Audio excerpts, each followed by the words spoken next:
ได้ถ่ายรูปกับ Secret Art Toy ครับทุกคน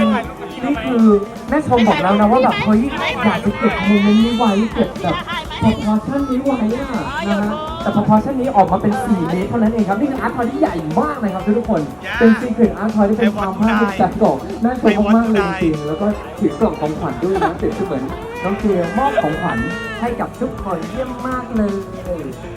ใช่ไหมน้องเกลเก่งมากครับมาฮะคุณเจสสิก้าเชิญเลยครับคุณเจสสิก้า please join us on stage พ่อรู้หรือยังพ่อรู้แล้วครับ I heard you got some very special gifts for คุณชมพู่ as well as Gail เชิญเลยครับนี่